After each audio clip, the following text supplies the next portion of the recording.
కొంతమంది తెలిసి తెలియక ఎగిరెగిరి పడుతున్నారు. 20 రోజుల తర్వాత మిమ్మల్ని దేవుడు కూడా కాపాడలేడనేటువంటి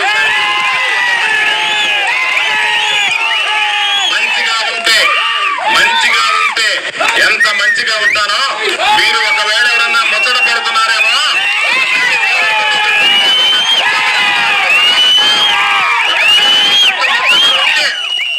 గోవర్ధన్ రెడ్డి శక్తి ఏ విధంగా ఉంటుందని ముచ్చట పడితే మీకు చూపించాలని మీరు అనుకుంటే తపన పడితే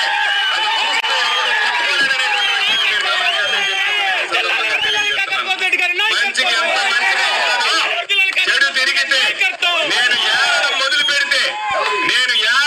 పెడితే ఈ గ్రామంలో కూడా ఉండకుండా వెళ్ళిపోయినటువంటి పరిస్థితి. మంచిగా ఉంటాం, మంచి కాదు అనుకునేవాడన్నా కనుక ప్రవర్తిస్తే ఏమీ ఇబ్బంది ఉండదు. ఒక్కసారి మీరు తట్టి లేపుతున్నారు, లేచిన తర్వాత ఏమవుతానేటువంటిది కూడా ఒక్కసారి మీరు గుర్తుంచుకునేటట్టుగా ప్రతిసారి తనా మన అనేటువంటిది ఒకటి ఉండేది. ఎవరో ఒకరు తీసుకొచ్చి చెప్పేవాళ్ళు పానీలు అనుకునేటువంటి వాడిని. ఈసారి నేను అనుకుంటున్నా, ఒక్కసారి పాప ఎవరైతే ఎగిరెగిరి పడుతున్నారో వాళ్ళని ఒక్కసారి పట్టి చూసి విడిచిపెట్టకూడదనేటువంటి ఆలోచన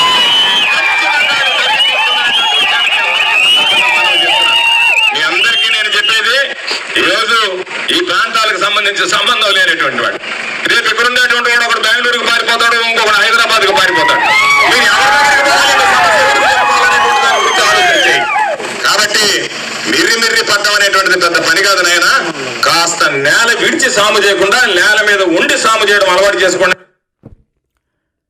ఆయన ఇచ్చిన వార్నింగ్ 20 రోజుల తర్వాత తెలుగుదేశం వాళ్ళు ఎవరు స్థానికంగా ఉండలేరంట, బతకలేరంట. ఏంటిది? డెమోక్రసీ సచ్చిందా ఆంధ్రప్రదేశ్లో? ఏమనుకుంటున్నారు మీరు? అన్ఫార్చునేట్. ఈ విషయంలో నేనేమంటాను, రేపు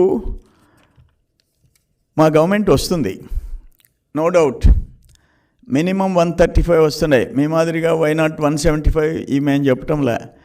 మీకు కడపలో మీ పరిస్థితి ఏంటి? కడపలో కనుమరుగయ్యే పరిస్థితి వచ్చింది. నేనేం చెప్పాడు జగన్మోహన్ రెడ్డి, కడప సిటీలో మా అంజాద్ బాషా తప్పులుంటే మన్నించండి, నన్ను చూసి ఓటేయండి అని చెప్పుకోవాల్సి వచ్చింది ఒక డిప్యూటీ సీఎం కాన్స్టిట్యున్సీలో. మీ చెల్లెళ్ళు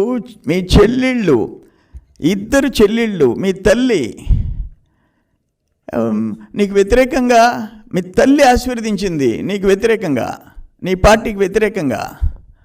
ఇంకా అంతకంటే ఇంకేం కావాలా? కానీ కడపలో నీ సంగతి చూసుకో, మిగతా పడలే. కడప పార్లమెంట్లో మాకు మెజారిటీ సీట్లు వస్తున్నాయి. కడప పార్లమెంట్లో నెల్లూరు జిల్లాలో చెప్తుండా, ఉమ్మడి నెల్లూరు జిల్లాలో 10కి 10 వస్తున్నాయి. 10కి 10. ఎక్కడ మీరు గెలిచేది? మీరు దాడులు చేసేది 20 రోజుల తర్వాత మమ్మల్ని ధర్మేసేది ఇంపాసిబుల్.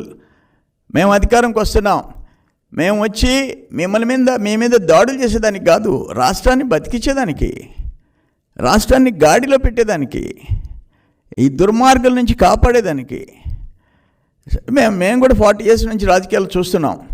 కాంగ్రెస్లో చూసాము, తెలుగుదేశం చూసాము. ఏంటి ఇది దుర్మార్గం? ఏంది మీకు? అసలు ఆ మనిషికి ఉండాల్సిన గుణాలు లేవా? నీకు ఇక్కడ హృదయం లేదా? మనుషుల్ని సస్తా ఉంటే నువ్వు హ్యాపీగా ప్యాలెస్లో కూర్చొని ఎంజాయ్ చేస్తున్నావా? మీరు చీఫ్ మినిస్టర్కి ఉండాల్సిన గుణాలు నీకున్నాయా? కానీ మాకు కడుపు మండిపోతుంది.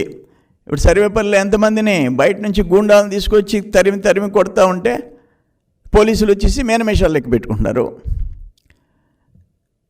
ప్రతి కాన్స్టిట్యున్సీలో ఎక్కడ ప్రశాంతంగా ఉంది వాతావరణం? కానీ ఫైనల్గా నేను చెప్పేది ఏంటంటే, కంట్రోల్లో ఉండండి. ఇంకో 17 రోజులు ఉంది కౌంటింగ్. ఒళ్ళు దగ్గర పెట్టుకొని ఉండండి, ఒళ్ళు దగ్గర పెట్టుకోండి. ఎమ్మెల్యేలు మంత్రులు అందరికీ చెప్తుండా, తమాషాలు కాదు. మేము మడిగట్టుకొని ఈ చెంప మీద కొడితే ఈ చెంప మీద కొట్టే దాన్ని కొట్టమని దానికి మేము గాంధీ మహాత్ములు కాదు. డెమోక్రటిక్ సిస్టంలో ఎలక్షన్స్ జరుగుతాయి, గెలుస్తాం, ఓడుతాం, ప్రతిపక్షం, అధికార పక్షం, అంత మాత్రాన కొమ్ములు వస్తాయా మీకు? నువ్వు సర్వనాశనం చేసావు. ఒక్క శాఖని బతికిలా అనుభవిస్తావు. రైతుల దగ్గర నుంచి, ఇరిగేషన్ సిస్టమ్ దగ్గర నుంచి, మైనింగ్ దగ్గర నుంచి ఏ శాఖ బతికిందో చెప్పు. రోడ్స్ అండ్ బిల్డింగ్స్ దగ్గర నుంచి. నీకు ఎందుకు వేయాలి ఓట్లు? ఎవరు వేయాలి ఓట్లు? కొన్ని జిల్లాల్లో ఎత్తుక్కోవాలి నువ్వు సీటు. నెల్లూరు లాంటి జిల్లాలో సీటు ఎత్తుక్కోవాలా. మంచి గుణపాఠం నీకు చెప్తున్నారు, అనుభవించి తీరుతారు. ఇది నేను చెప్పినట్టు అహంకారానికి ఆత్మగౌరవానికి మధ్య ఎన్నికలు జరుగుతున్నాయి. 5 ఏళ్ళు నొక్కి పెట్టావు. ఎలక్షన్ కోడ్ వచ్చిందాకా నీ సర్వేలు నీకు అనుకూలంగా వచ్చినాయి. ఎలక్షన్ కోడ్ వచ్చిన తర్వాత అసలైన సర్వేలు బయట వచ్చినాయి. నీ సాక్షి సర్వేలు కాదు, నీ TV9 సర్వేలు కాదు. ఒక రకంగా ఆంధ్రప్రదేశ్ ప్రజలు ఓటు వేసేదానికోసం వెయిట్ చేశారు. ఫస్ట్ ఫేజ్లో రాలేదని బాధపడ్డారు. ఇది మాత్రం నేను సీరియస్గా చెప్తుండా. ఇప్పటికైనా మంత్రులు, ఎమ్మెల్యేలు కంట్రోల్ కాండి, లేకపోతే అనిపిస్తారు. డెఫినెట్గా అనిపిస్తారు జూన్ 4 తర్వాత.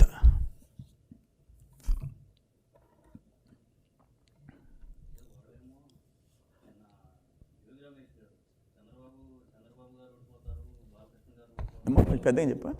చంద్రబాబు గారు, లోకేష్ గారు, బాలకృష్ణ గారు, పవన్ కళ్యాణ్ వీళ్ళందరూ ఓడిపోతారని నిన్న జోగి రమేష్ గారు ఆయన చంద్రబాబు నాయుడు ఓడిపోయి, లోకేష్ బాబు ఓడిపోయి, పవన్ కళ్యాణ్ ఓడిపోయి, పురంధేశ్వరి గారు ఓడిపోయి, అదేందో చూస్తారు కదా, చూస్తావు కదా నువ్వు. బాబు గారి ఇంటి మీదకి దాడికి తీసుకొచ్చినోడు కదా, రేపు చూస్తావు. వల్లభనేని వంశీ దగ్గర నుంచి అందరికీ ప్రజలు బుద్ధి చెప్తారు. వెయిట్ చేస్తున్నారు. జూన్ 4 దాకా వెయిట్ చేయండి. ఎవరు గెలిచేది ఎవరు ఓడేది తెలుస్తుంది. మీరు చెప్పిన ఆ నలుగురిలో ఎవరు ఓడరు మీరు ఎత్తుక్కోండి. జిల్లాల్లో నేను చెప్పాను కదా, కడప పార్లమెంట్లో మీరు ఓడిపోతున్నారు, మాకు మెజారిటీ సీట్లు వస్తున్నాయి. ఎనఫ్ చాలా. మీ సొంత చెల్లెళ్ళని నీకోసం 3000 చిల్లర కిలోమీటర్లు ఎండనక వాననక నీకోసం నిన్ను బతికిచ్చింది నీ పార్టీని. నువ్వు జైల్లో ఉంటే ఆమెను చంపేశావు. మానసికంగా, రాజకీయంగా. ఎవడెవడో కంపెనీలోకి ఇచ్చావు. రిలయన్స్లకి రాజ్యసభ, ఒక రాజ్యసభ నీ చెల్లెలకి షర్మిలమ్మకి ఇలాకపోయినావు. నీ మనస్తత్వం అది.